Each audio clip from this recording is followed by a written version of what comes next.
10 साल के बाद ये इंतखाबात का दौर दोबारा हमारे सामने है। पहला फेज जो है वो चंद दिन पहले अनंतनाग जो जनूबी कश्मीर है वहाँ से इलेक्शन हुए, चिनाब की वादी से हुए, और फिलहाल जो वहाँ से रिपोर्टें आ रही हैं इंशाल्लाह अक्सरियत सीटों की उस फेज में जो है नेशनल कॉन्फ्रेंस और कांग्रेस के उम्मीदवार जो है जीत के आएंगे। अब रही बात दूसरे फेज की, जैसे मैंने कहा 10 साल के अरसे के बाद मुझे दोबारा मेंढर की सरजमीन पे आके जावेद राणा साहब के लिए वोट मांगने का मौका जो है हासिल हुआ है। इस 10 साल के अरसे में बहुत कुछ बदला, बहुत बदला जम्मू कश्मीर में। मैं जब पिछली बार यहाँ जावेद राणा साहब के लिए वोट मांगने आया था तो हम एक रियासत थे, लद्दाख हमारे साथ था, हमारा अपना झंडा, अपनी आईन, पहचान, वजूद, वकार, हमारी जमीनों पे अपना हक, हमारे दरियाओं पे अपना हक, हमारे रोजगार पे हमारे बच्चों का अपना हक। और आहिस्ता आहिस्ता देखें तो इस 10 साल के अरसे में उन चीजों में से कुछ भी नहीं रहा। ना आज हम रियासत हैं, यूटी की हैसियत से इलेक्शन लड़ रहे हैं, ना लद्दाख हमारे साथ है, हमारा अपना झंडा, अपना आईन, जमीन पे हक, नौकरियों पे हक, ये सारा कुछ हमसे छीना गया। और आज एक मुश्किल दौर से गुजरते हुए ये इलेक्शन जो है हम लड़ने का जो है काम कर रहे हैं। लेकिन इंशाल्लाह कोई ऐसी चीज नहीं है जो बदलाई नहीं जा सकती, कोई ऐसी चीज नहीं है जो तब्दील नहीं हो सकता।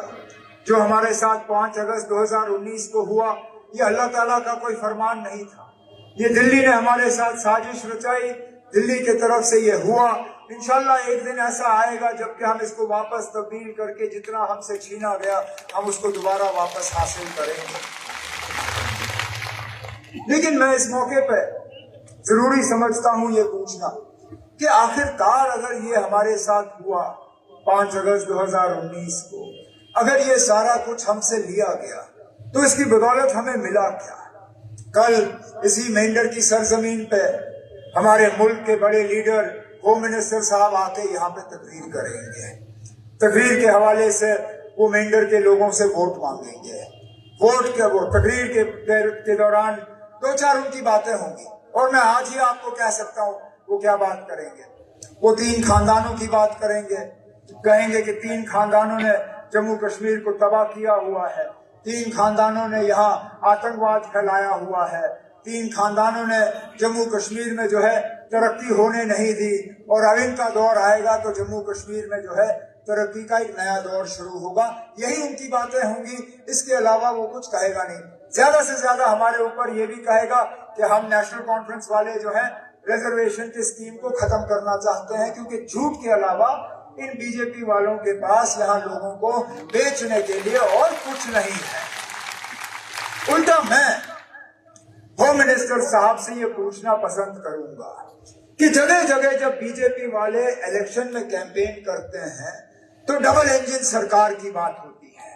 कहते हैं कि डबल इंजन सरकार होगी तो बहुत तरक्की होगी। कहते हैं कि जब दिल्ली में वजीर आजम उनका होगा और रियासत में वजीर आला उनका होगा तो बड़ी तरक्की होगी। ठीक है ना, हम भी मानते हैं तरक्की होनी चाहिए, लेकिन जम्मू कश्मीर में अब 10 साल से हम इनका डबल इंजन हुकूमत देख रहे हैं। 10 साल हो गए यहाँ डबल इंजन सरकार को। पहले अल्लाह मगफिरत करे उन्हें मुफ्ती मोहम्मद सैयद साहब और बीजेपी ने मुल्क की हुकूमत बनाई। जब मुफ्ती मोहम्मद सैयद साहब वफात पा गए तो महबूबा मुफ्ती साहिबा ने बीजेपी के साथ मिलकर हुकूमत बनाई। जब 2018 में उनकी हुकूमत को जो है दफा किया गया, फिर राजभवन के जरिए चाहे सत्यपाल मलिक साहब हों, चाहे मुर्मू साहब हों, चाहे आज हमारे गवर्नर मनोज सिन्हा साहब हों, किसी न किसी सूरत में डबल इंजन सरकार इन्होंने यहाँ हमें दी। लेकिन उस डबल इंजन सरकार का मेंढर के लोगों को क्या फायदा मिला? मैं आज होम मिनिस्टर साहब से ये पूछना चाहता हूँ कि खुदारा नाम इन 6 सालों में आपने मेंढर के लोगों को क्या दिया? क्योंकि जितने भी काम गिने गए हैं फिलहाल, जो जावेद राणा साहब ने अपनी तकरीर के दौरान गिने, जो मेरे साथियों ने अपनी तकरीरों के दौरान गिने, वो सब 2014-15 के काम हैं। उसके बाद कुछ नया नहीं आया।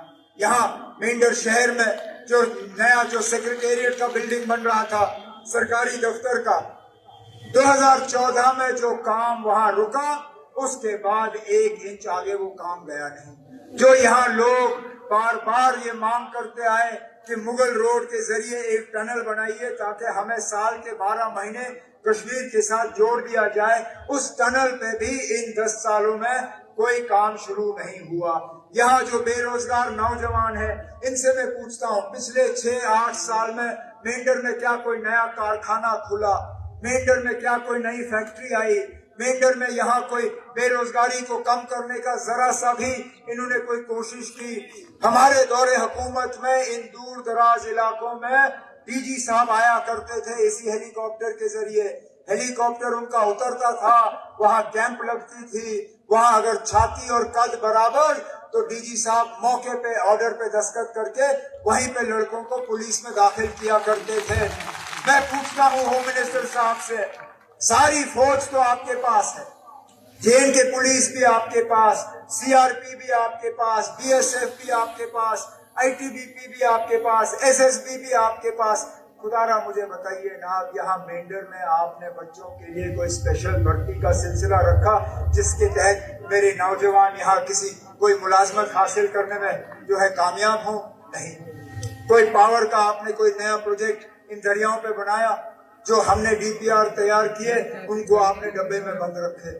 हर लिहाज से अगर आप देखें तो यहाँ लोगों को तंग करने के अलावा और कुछ नहीं मिला। कहते हैं, हमारे ऊपर इल्जाम लगता है कि यहाँ आतंकवाद जो है नेशनल कॉन्फ्रेंस ने फैलाया।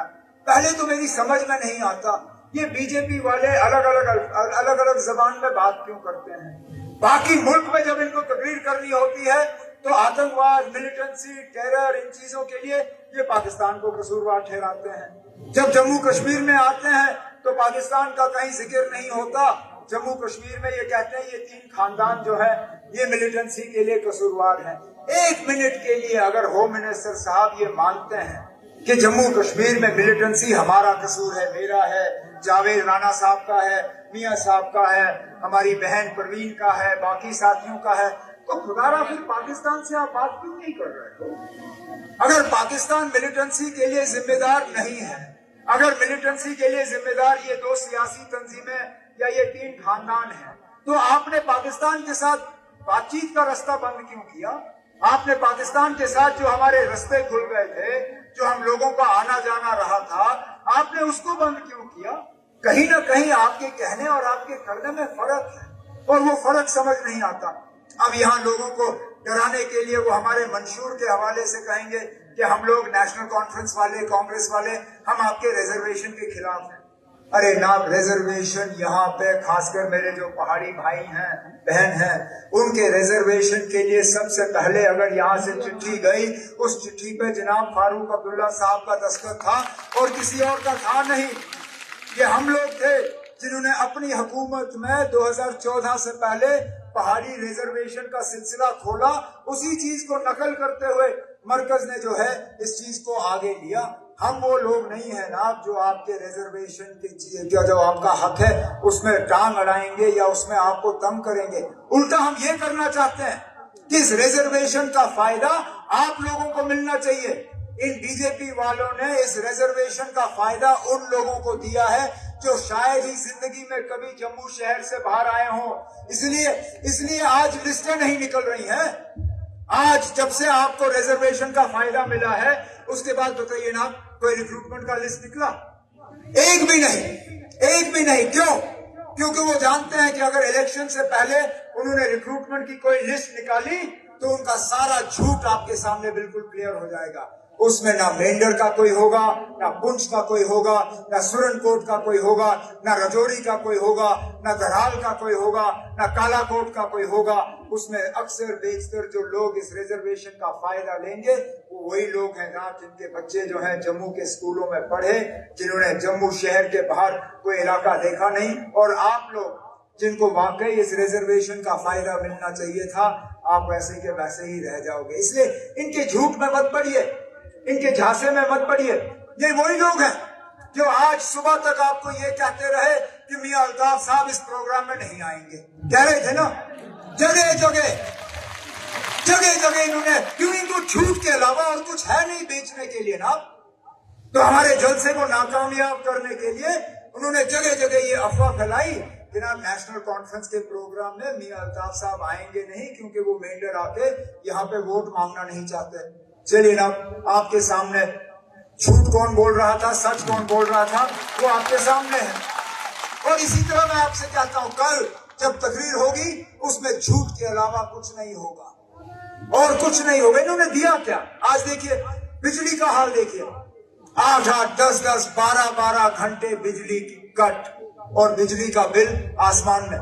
पूछिए होम मिनिस्टर साहब से, क्या खता थी आपकी जहां हमारे दौरे हुकूमत में बिजली का बिल 250, 300, 350 रुपए, आज बिजली फीस देहात के इलाकों में 1650 रुपए से कम महीने का बिल आपके घर नहीं पहुंचता। रोजगार के मुतालिक मैंने बात की, हमने अपने मंशूर में वादा किया है कि हमारी हुकूमत आई तो पहले दिनों के अंदर अंदर हम 1 लाख सरकारी नौकरी लगाने का काम करेंगे। बिजली के मुतालिक हमने वादा किया है कि हमारी हुकूमत आई तो हम आपको महीने के 200 यूनिट मुफ्त बिजली फराहम करना शुरू करेंगे, ताकि बिजली के बिल का जो आपके ऊपर दबाव है वो कम हो। मुझे वो दिन अच्छी तरह से याद है, पता नहीं आपको याद है या नहीं, जब वजीर आजम साहब ने गैस के चूल्हे बांटे थे। कहा था ये गैस का चूल्हा ले लो और इसको इस्तेमाल करो घर में खाना बनाने के लिए, क्योंकि आप लकड़ी जलाते हो उससे आपकी सेहत पे असर पड़ता है, आप गोबर जलाते हो उससे आपकी सेहत पे असर पड़ता है, ये गैस का चूल्हा जलाओ और इससे खाना बनाओ। लेकिन वजीर आजम साहब उस वक्त ये बताना भूल गए थे कि गैस का चूल्हा जलाने के लिए गैस का सिलेंडर भी खरीदना पड़ता है और हर महीने गैस के सिलेंडर की कीमत जो है वो बढ़ती जाएगी। नतीजा ये निकला कि आम तौर पे ऐसे घर हैं जो इस गैस के चूल्हे को जलाने के काबिल ही नहीं। उन्होंने इस गैस के चूल्हे पे कपड़ा चढ़ा के उसको सजावट के तौर पे इस्तेमाल किया, खाना पकाने के लिए नहीं। हमने अपने मंशूर में वादा किया है कि चूल्हा उन्होंने दिया होगा, जलाने के काबिल आपको रखा नहीं, हम साल में आपको 12 गैस के सिलेंडर मुफ्त देंगे ताकि वो चूल्हा जो है दोबारा जले। लेकिन उस चूल्हे का क्या फायदा ना, जिस चूल्हे पे कुछ पकाने के लिए ना हो। और यही मैं फिर होम मिनिस्टर साहब से पूछता हूँ, क्या कसूर था लोगों को यहाँ कि आपने राशन कार्ड में से सारा सामान निकाला? हमारे दौरे हुकूमत में इसी राशन डिपो के तहत मिट्टी का तेल आपको फराहम होता था, इसी राशन डिपो के तहत चीनी आपको मिलती थी, इसी राशन डिपो के तहत स्केल के मुतालिक स्केल के हिसाब से आपको राशन मिलता था। आज इस राशन डिपो से ना आपको मिट्टी का तेल मिलता है, ना आपको चीनी मिलती है, और राशन का स्केल उतार के इन्होंने 3.5-5 किलो महीने का किया है, जिसपे किसी का गुजारा ही नहीं होता। और हम वादा बंद हैं कि हमारी हुकूमत आई तो एक तो हम दोबारा आपको मिट्टी का तेल और ये चीनी फराहम करना शुरू करेंगे और राशन का स्केल भी बढ़ाएंगे ताकि आप लोगों का गुजारा हो। फॉरेस्ट राइट एक्ट के तहत इन जंगलों पे पहला हक हमारे गुजर बकरवाल भाइयों का था, उस हक से आप लोगों को महरूम रखा गया।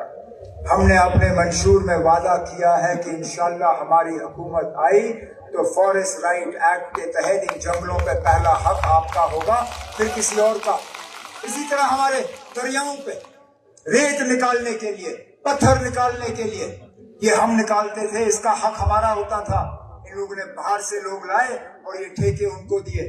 इंशाअल्लाह हमारे मंशूर में हम इस बात पे वादा बंद हैं कि जहां जहां बड़ा प्रोजेक्ट बनेगा, चाहे वो बिजली को लेके हो, सड़क को लेके हो, टनल को लेके हो, चाहे वो दरिया से रेत या पत्थर निकालने की बात हो, जहां पे भी ये प्रोजेक्ट बनेंगे वहां पे रोजगार का पहला हक हमारे नौजवानों को होगा, फिर किसी और को होगा। लेकिन इन सब चीजों को मुमकिन बनाने के लिए आपको एक बात का ख्याल जरूर रखना पड़ेगा कि आपके वोट तकसीम नहीं होने चाहिए। अब ये बीजेपी वाले आएंगे और आपसे वोट मांगेंगे, मैं तो पहले उस बीजेपी के का जो उम्मीदवार है उससे पूछता ना, आपकी सियासत क्यों इतनी बदल जाती है? पता ही नहीं चलता ना, आप एक दिन इस साइड हो तो दूसरे दिन दूसरे साइड। मुझे वो दिन अच्छी तरह से याद है जब 1 साल पहले 370 को लेके मामला सुप्रीम कोर्ट के सामने था। सुप्रीम कोर्ट के सामने 370 हटाने के खिलाफ मैं मुजफ्फर बेग साहब के साथ यही बीजेपी का उम्मीदवार खड़े होकर उस वक्त सुप्रीम कोर्ट को लेक्चर कर रहा था। 1 साल पहले वो 370 को बचाना चाहता था, आज वो उस तंजीम के साथ इलेक्शन लड़ रहा है जिसने 370 हटा दिया और कहा ये कभी वापस नहीं आएगा। तो मुझे बताइए ना उम्मीदवार साहब, आपका ये रूप सही है या आपका वो रूप सही है? क्योंकि दोनों सही हो नहीं सकते। 1 साल पहले आप एक बात कर रहे थे, आज आप एक बात कर रहे हो। लेकिन मैं एक और आपसे बात कर पूछना चाहता हूँ, जो बीजेपी के उम्मीदवार हैं, मुझे बताइए ना, अब इस जमात में आपकी हैसियत क्या है? ये जो बीजेपी के बड़े बड़े लीडर हैं, ये आपको किस अंदाज से देखते हैं? क्योंकि जहां तक मुझे मालूम है, ये आजादी के बाद पहली ऐसी हुकूमत है जहां मरकज की सरकार में 14% इस मुल्क की जो आबादी मुसलमानों की है, उसमें एक भी मिनिस्टर नहीं है, एक भी नहीं। जिन मुसलमानों से ये आज वोट मांगने आएंगे, जिन मुसलमानों से आज ये होम मिनिस्टर साहब वोट मांगने आएंगे, उनसे पूछिए क्या हमारा हक नहीं था कि हमारा भी नुमाइंदा कहीं मरकज की हुकूमत में हो, जहां 2% आबादी सरदारों की जो है उनका नुमाइंदा है। हमारा 14% आबादी जो है, क्या हमारा नुमाइंदा का कोई हक नहीं? क्या 140 करोड़ मुसलमानों में आपको एक भी मुसलमान ऐसा नजर नहीं आया जो यहाँ मिनिस्टर बनने के काबिल हो? और क्या यही बीजेपी को हम वोट दें जो हमारे मस्जिदों पे ताले लगाएं, जो हमारे दरगाहों पे ताले लगाएं, जो हमारे मदरसों पे ताले लगाएं, जो मुसलमानों के दुकानों को बुलडोजर चलाएं यूपी में, जो हमारे नमाज पढ़ते हुए जुमा को नमाजियों को लात से नीचे गिराएं, जो हमारी बेटियों को बच्चियों को कहें कि पहले दुपट्टा उतारो फिर जाके कॉलेज या स्कूल में तालीम हासिल करो? क्या इस बीजेपी के लिए ये लोग वोट मांगने आएंगे? किस मुंह से मांगेंगे ना? इन्होंने किया ही क्या हमारे लिए कि आप लोग अपने वोट उनके लिए जो है तकसीम करोगे? और यही बात वो पीडीपी वाले क्या झूठ कहते हुए वो थकते नहीं है?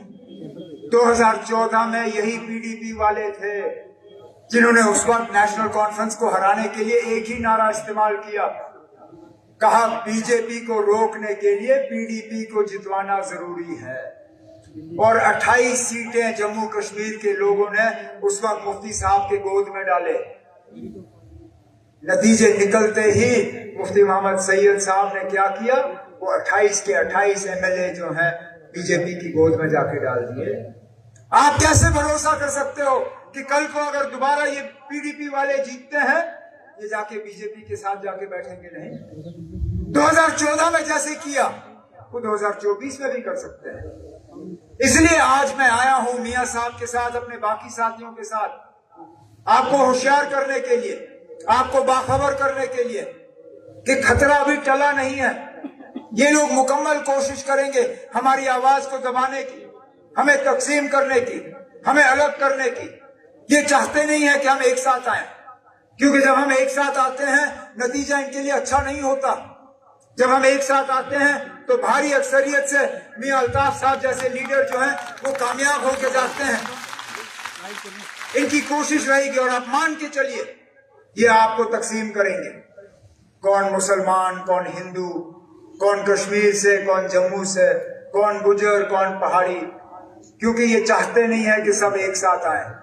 लेकिन मैं आपसे मोहतबाना इस बात की गुजारिश करने आया हूं कि मत हो जाए, ना हो जाए अलग, मत दीजिए इनके साजिशों को कामयाब होने का मौका।